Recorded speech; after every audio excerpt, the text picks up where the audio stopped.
Juneteenth is an annual holiday celebrated on June 19th, commemorating the end of slavery in the United States. The word is a combination of June and 19th. On June 19, 1865, Union soldiers arrived in Galveston, Texas, with news that the Civil War was over and that all enslaved people were to be free. Even though the Emancipation Proclamation had been issued almost 3 years earlier, it had no effect on the 250,000 enslaved people of Texas because the news had not reached them.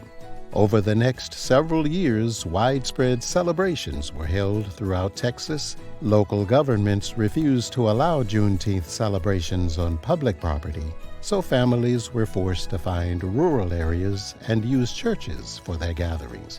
In 1872, Black Texans purchased 10 acres of land in Houston that could be dedicated to Juneteenth celebrations.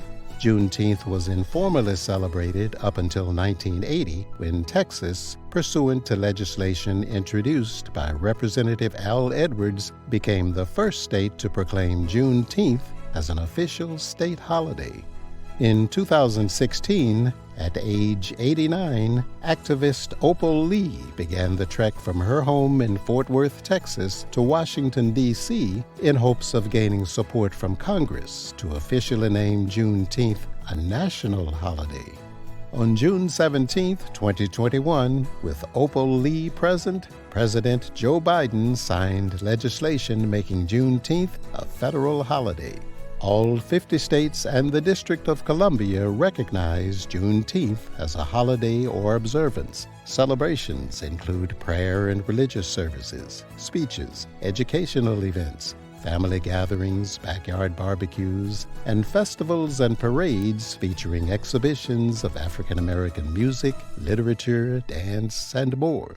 Juneteenth is much more than a holiday. It is a day for Black Americans to celebrate freedom, culture, and heritage, and for everyone to recognize and commemorate this pivotal moment in American history.